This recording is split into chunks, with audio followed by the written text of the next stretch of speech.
What's up, y'all? Welcome to the Sports Medicine Broadcast Presidential Memoirs.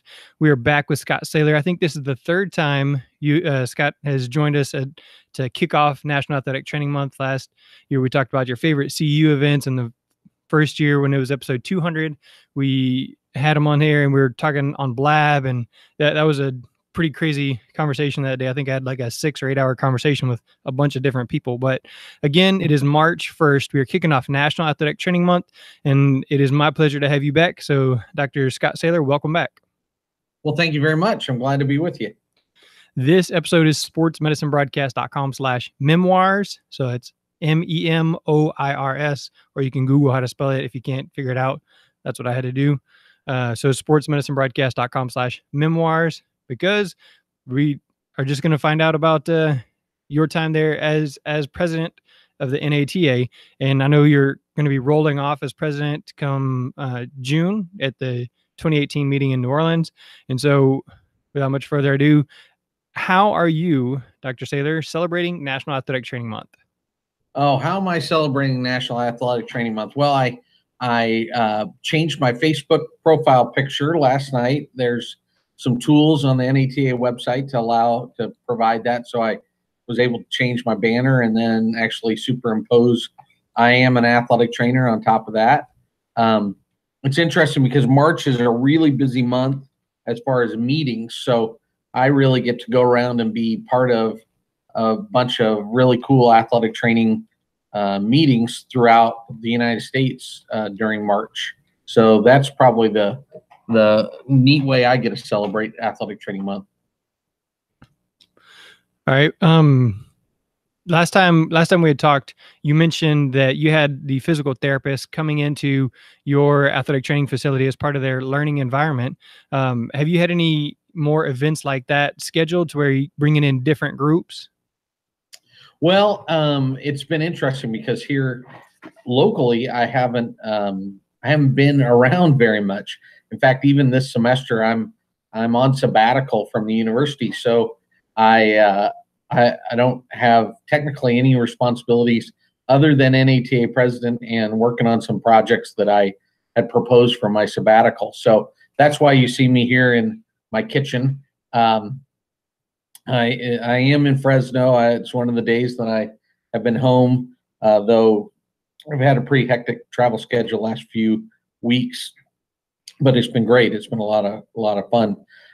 We are working on some collaborative projects though with our physical therapy program here at Fresno State, and I actually just was in Indianapolis, got a chance to visit the University of Indianapolis, UIndy as they call it, and their program's just moved into a brand new building that has many different healthcare professions.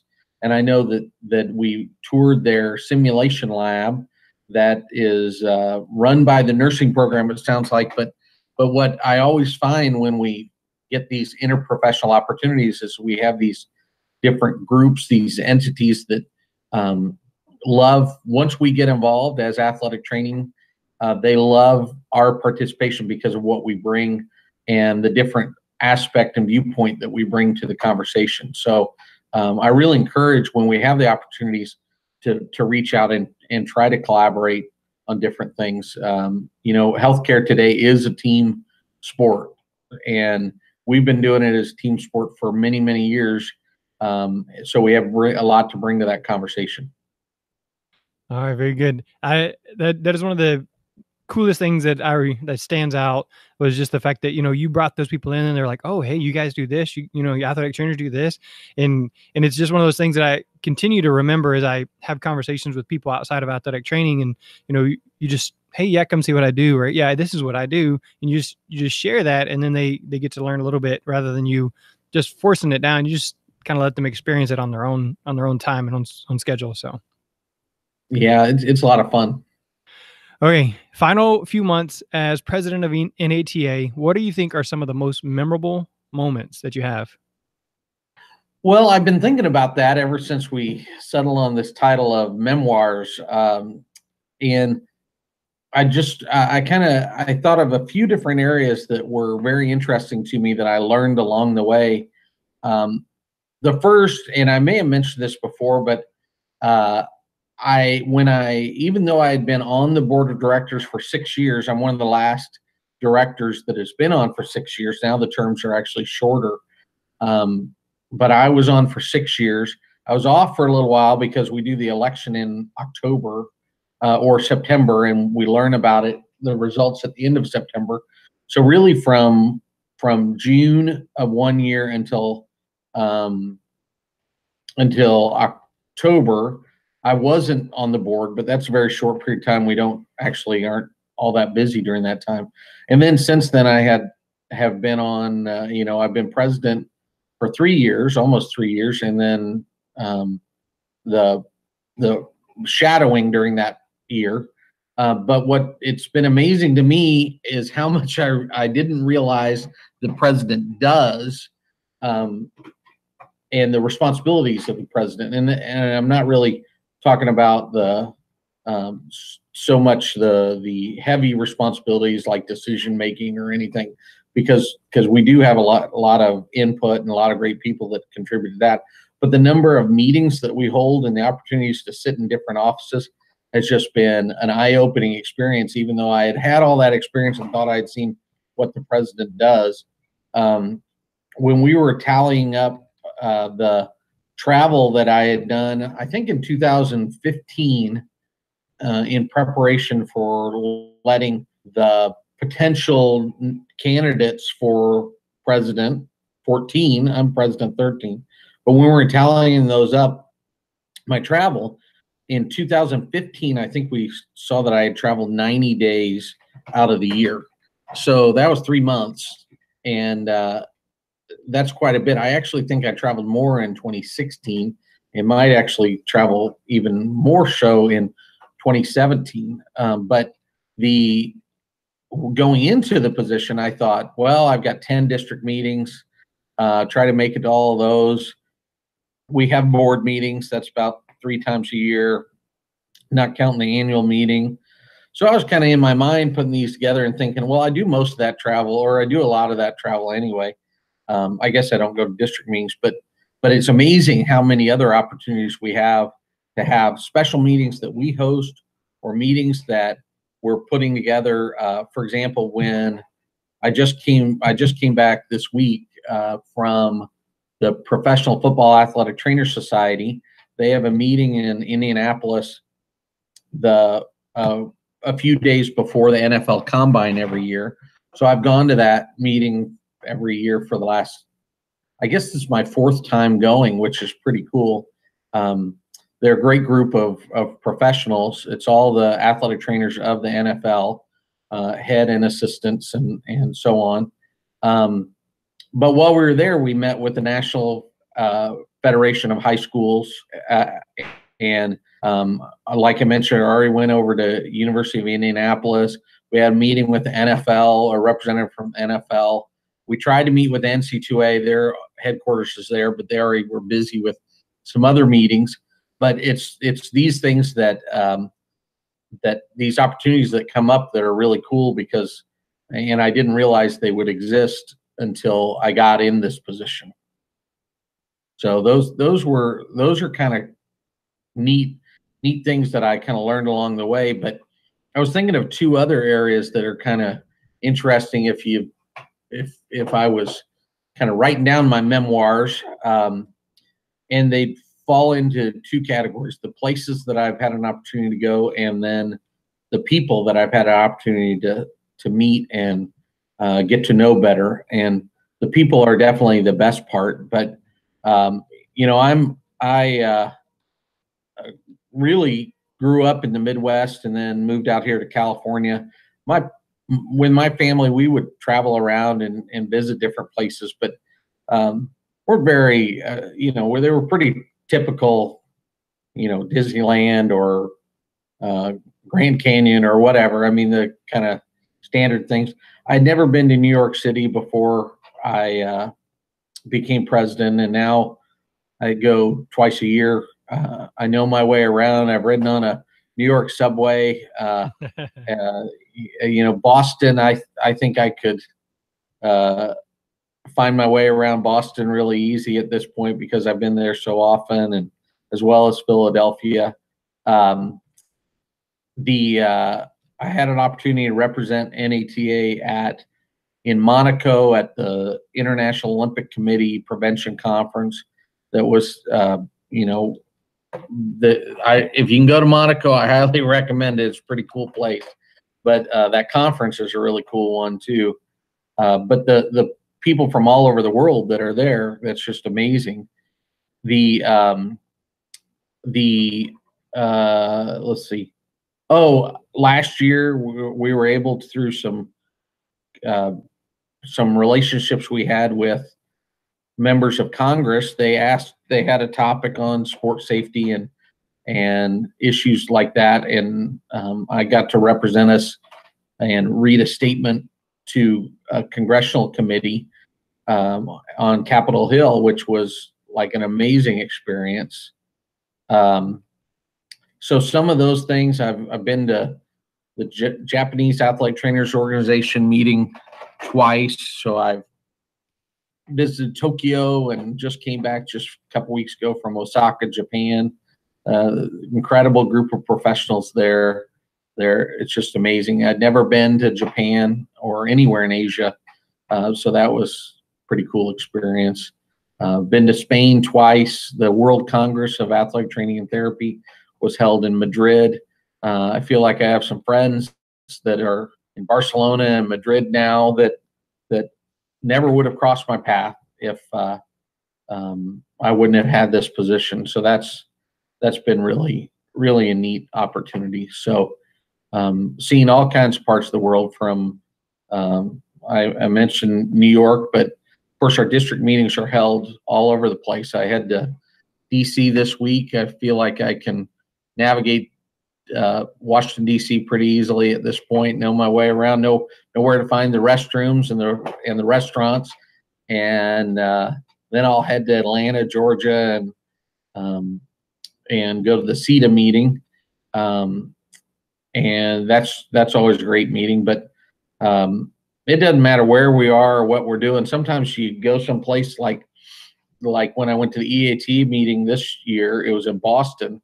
Actually got delayed a day because of the terrible weather conditions in Boston, and then got to the hotel, and of course couldn't really leave the hotel because it was so cold and icy, and I think it was -2.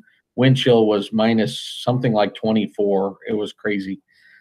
But it doesn't matter because our people are there, and it's really the relationships, the people I get to be around that are the best part of this job. The people that I've gotten to meet, the people that I feel like I can call friend, and they can call me, I can call them if an issue comes up.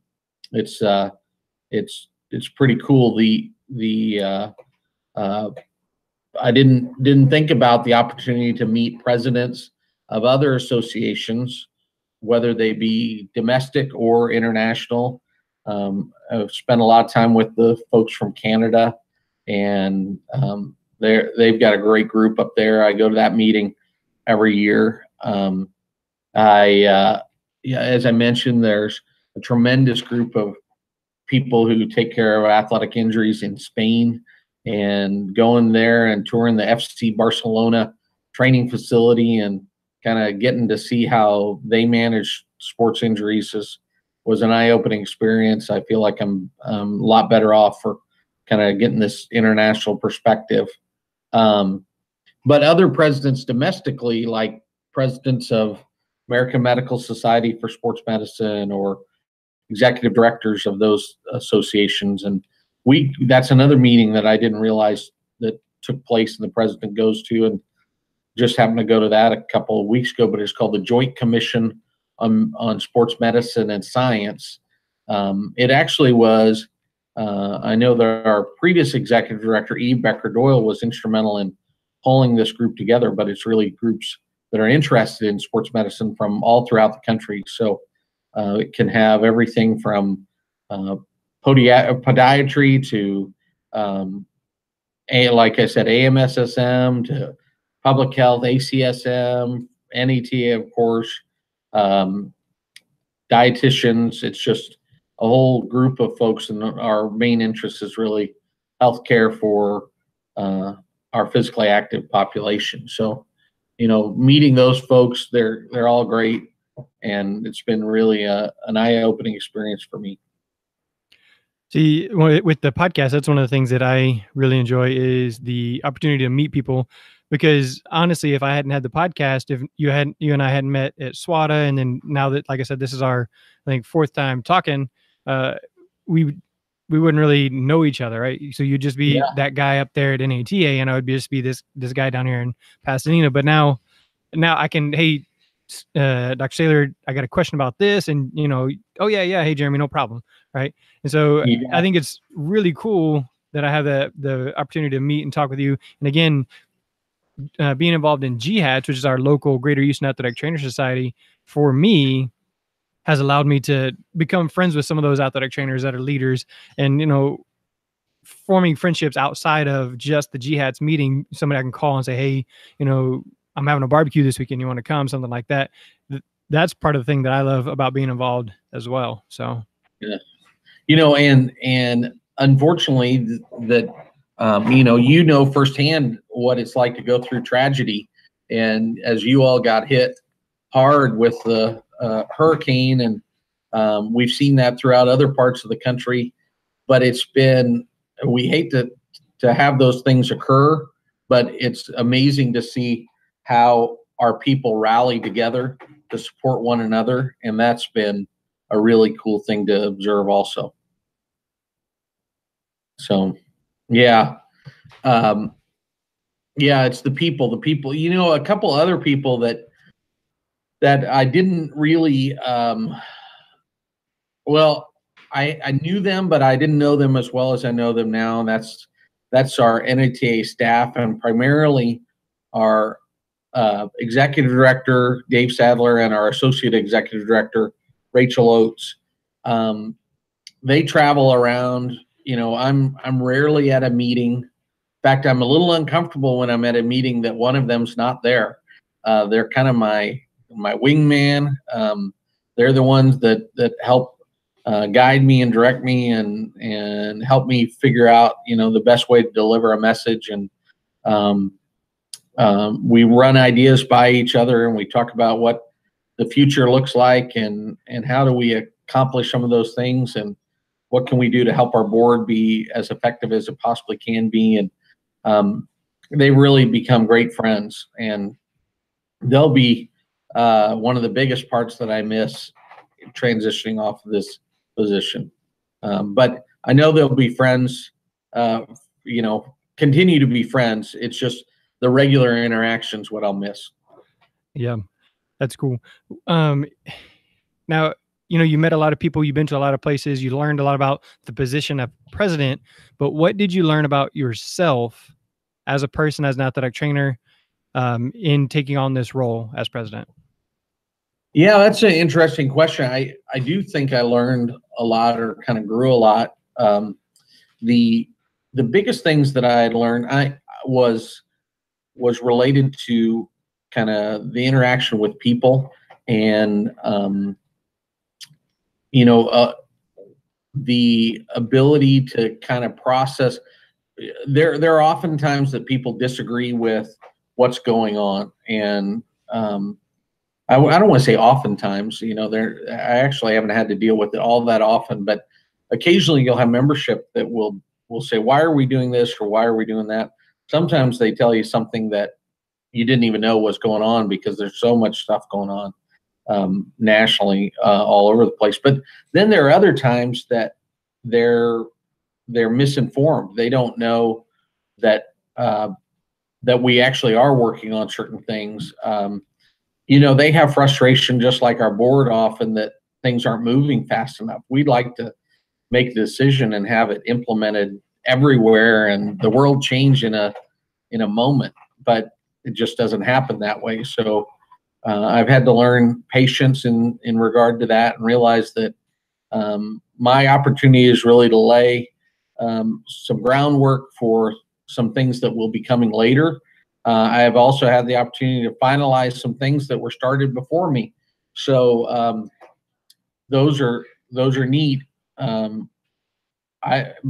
back to the people part, it's really a matter of, I realize that I'm better at listening to what they're saying rather than listening to the emotion with which they say it.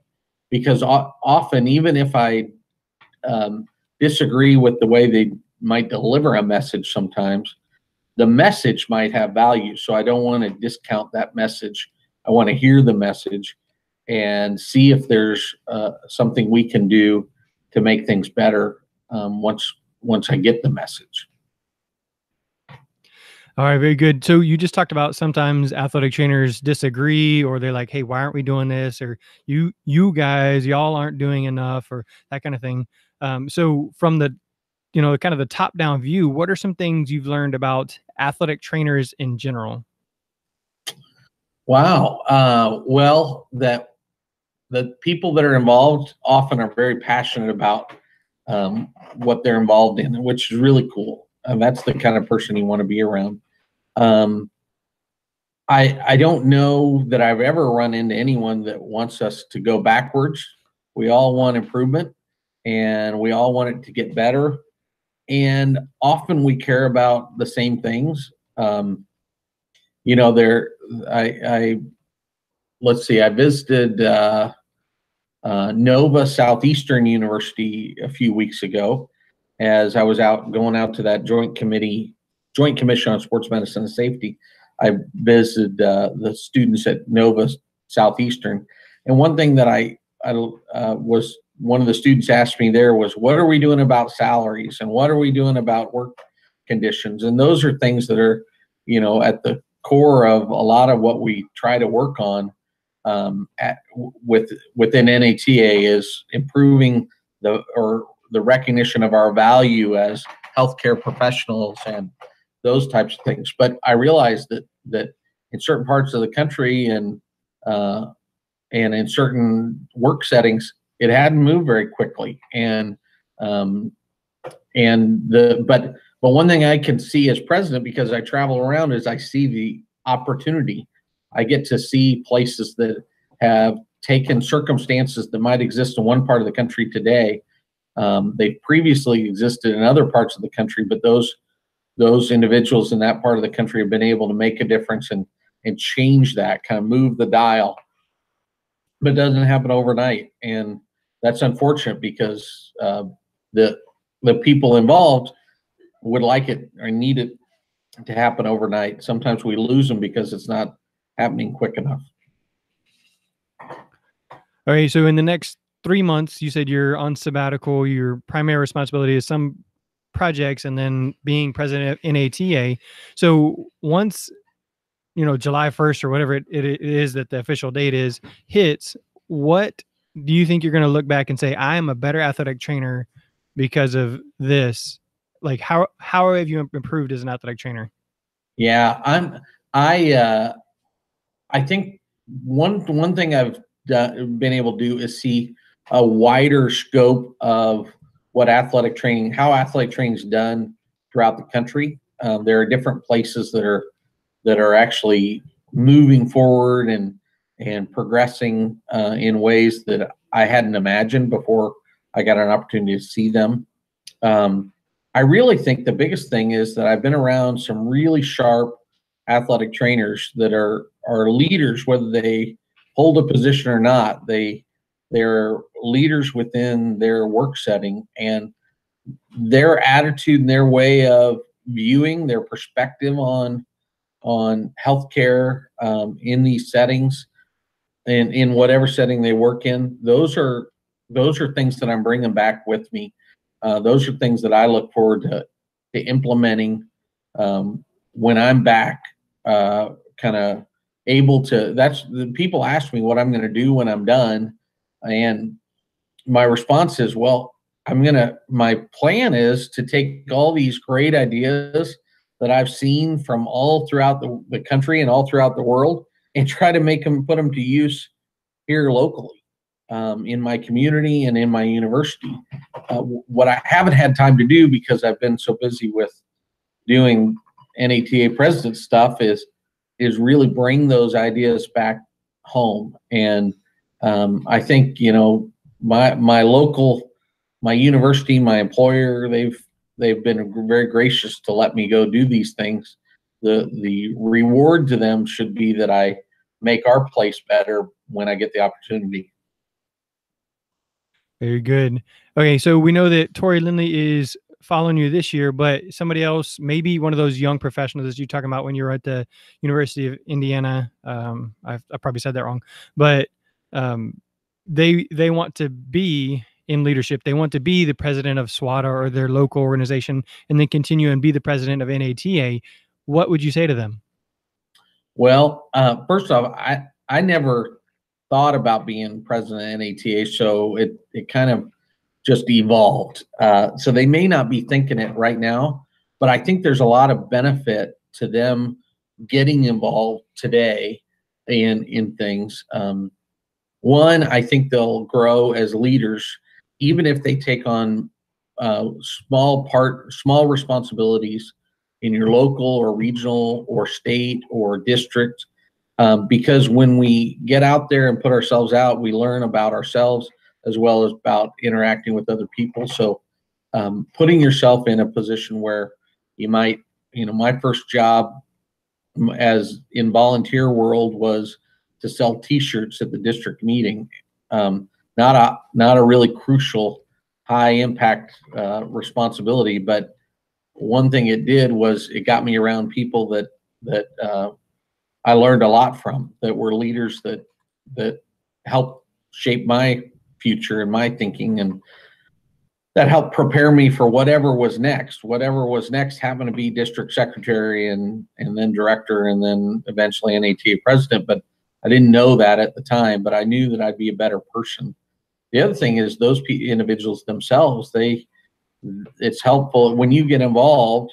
You get to meet, as you have said with the podcast, you get to meet some folks that you never would have met otherwise. And when you're struggling with those things professionally, where, you know, whether it be patient-centered or whether it be interaction with supervisors or whatever, you know, sometimes it's hard to go to family and friends because they don't understand exactly what we do and how we do it. And to have some colleagues that you can call and say, hey, have you had to deal with this before? Or what do you deal, or just vent, you know?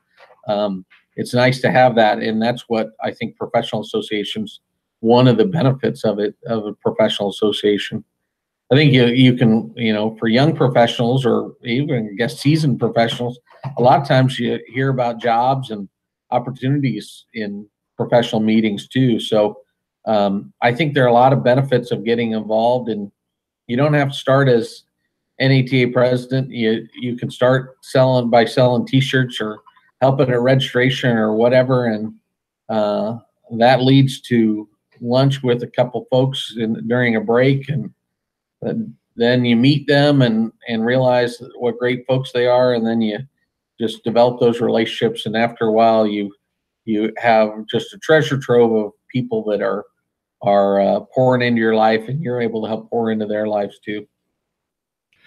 I actually got started with GHats because they were looking for somebody to do the website, and I was like, you know, honestly, it hasn't been kept up. Like it's a couple weeks before the event that we have coming up, and I don't even know about it. And somebody was transitioning off of the website duty, and I was like, you know what, I can do that. I can sit at home and I can do that. Well, I did that from sitting at home, and then I went to some of the meetings, and now I'm a regular part of going to the meetings or being involved in some of the decisions. And I haven't taken on any of the leadership roles there because I like doing the website. But Josh Woodall, the current president of SWATA, said, hey, Jeremy, I know you do a really good job with the GHats website. Would you consider helping with the SWATA one? And, you know, at this point, I say, I've got to focus my attention here, but it's something I'm going to look forward to in the future. And just like you said, just being involved small, I'm just sitting here behind a computer, but now I'm kind of in a leadership position, and it just grows. It wasn't like I was like, hey, let me see if I can, you know, be part of this and this and this. It was like, well, I think I can help here. And it just grows from there. So yeah, that's awesome. And actually, the whole attitude was the best thing that I picked up on that. And your attitude was different than some people's attitude. You may not even realize it, but some people, all they would want to do is complain about the website. you were willing to complain about the website and help fix the website. And those are the kind of folks that are really helpful to have around, is somebody who says, hey, all right, this sucks, but I can help you make it better. And I've tried to surround myself with people like that. Very cool. All right, Dr. Scott Saylor, 5, 10, 15, 20 years from now, we look back and we say, the 13th president of NATA, we remember him for blank. What do you want your legacy to be? Oh my, that's a really hard question. I try to think about the things, not so much that I would be known for, but things that happened during my period of time as NATA president, because a lot of the stuff that happened during this period of time were some great things that were possible because of the work of other people, our volunteers in other areas. It's not solely the work of me, or in some case, not even remotely the work of me. So, but I will say one of the best things that's developed, and actually started under Jim Thornton, that's why I kind of couch it that way, is AT's Care. AT's Care is that program that when people are dealing with a traumatic event, whether professionally or personally, they can reach out, and it's a peer support group. And we're in the process of training regional individuals that can reach out to folks when we've lost an athlete or even a loved one, and connect with us on a peer-to-peer level, and kind of understand, back to that whole idea of understanding what we do and who we are, and the pressure we feel in those situations. It's the thing that as I've gone around the country and talked about things, that's the program that has come to the surface as being the most impactful one that I think NATA has done in many, many years. So that's been pretty amazing. Chuck Kimmel, who was president 10, 11. Nope. So anyway, I'll forget that I'm 13 at some point, even though we often refer to ourselves amongst the presidents. They like to use their numbers. So like, I'll call Jim Thornton and he's 12. Bill Chambers is number 3. So we'll write a message, say 3, what's going on? But anyway, Chuck, I think he under his reign, not reign, that's the wrong term because nobody reigns, but his leadership, we sued the APTA and the federal government. And I thought, wow, those are pretty big things to do during a presidency. I think Mark Smaha, what he's known for is he had to fire our first executive director, that Alan Smith, and not that that's necessarily something he likes being known for, but it was a tough period of time and it's a tough thing to go through. And he had to kind of maneuver that situation. So I don't know. I think it'll be up to the historians to figure out what happened under Saylor. But I do think that we've had an opportunity to do a lot of different things and see a lot of things implemented. People will probably give me credit for some of those things. The reality is it's a team of people, and I probably had very little to do with it. I just got the opportunity to really go be a cheerleader or spokesperson for something, and because it's really other people that have made a lot of great strides and a lot of improvements in our profession over the last few years. All right. Very, very good. Everybody here on the podcast knows how I feel about the AT's Care program. We had an athlete that died here. I was part of the ones that performing the CPR, and I went through the training last year when it was in Houston, and I'm very big proponent for the program. And I think it's personally, the training has helped me in dealing with the way I deal with my kids, my family. And, we had athletic trainer close to us who did CPR and saved a kid, did CPR 2 weeks later, and the kid didn't survive. And so just like that, I was able to reach out because I had an idea rather than just like, oh, I don't know what to say. So yeah, that's a super awesome program that I recommend everyone go to if you get the chance. Thanks for being involved in that. That's great to hear. And we are actually having training at almost every district meeting, I believe, this year. So you can get involved in that. And you bring up a very good point, which we like to tell the world about our successes in healthcare, and one of those is when a life is saved by an athletic trainer, which is awesome. We also have to realize that we can do everything we're trained to do, and we can do it perfect. And it doesn't always result in saving a life, but that doesn't mean that we're any less important. The preparation that we had so that we were ready to do what we could do is a value, and it's an asset to whoever we work for and wherever we happen to be providing care. So that's really great. I'm glad it worked out in your situation. So, all right. One of the things that you talked about was recording all the data. One thing I want to encourage all the listeners is start collecting data. In the copy of this show notes, again, this is sportsmedicinebroadcast.com/memoirs. I've put a link to what I use for a record of hours. Again, it's just basically a Google Doc. And then I also have a link in there to what we use for a student sign in. So as soon as a student comes, they sign in on a computer. So collecting that data, that's important. That's how Dr. Saylor was able to talk with so many of those different organizations saying, you know, hey, this is what we're doing because we have this data, we have this information, we have the salary survey, we have all these different things. So start collecting it and look at the NATA position improvement guide. But start right here, right now. As soon as you get done listening to this, just click on those, make a copy of them, make it work for your situation, start collecting it. And then once you have it, you can do lots of different things. So Dr. Saylor, with it being National Athletic Training Month, I don't want to let you get away without saying thank you to at least one athletic trainer. So who would you like to thank and why? Well, I really like to thank my mentor, one of my mentors from undergraduate, who encouraged me to pursue this presidency thing, and his name's Paul Schechter.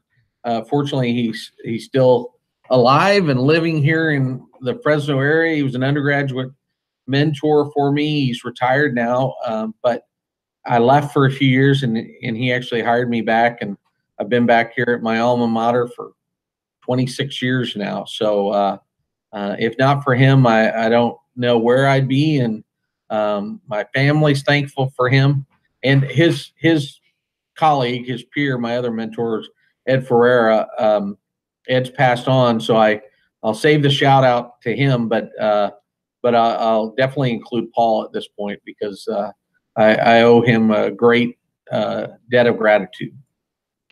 Very good. I also asked that question on Twitter, and Chris Strobaugh wanted to thank Ron Walker. He said without Ron, which is on Twitter, Dr. Captain Ron, he would have never considered AT as a major, and nor would he have stayed in the profession. So he's been more impactful on his education and career than he ever could have imagined. And he's going to continue to thank him. Here's one way here on the podcast, but even in person or interacting on Twitter.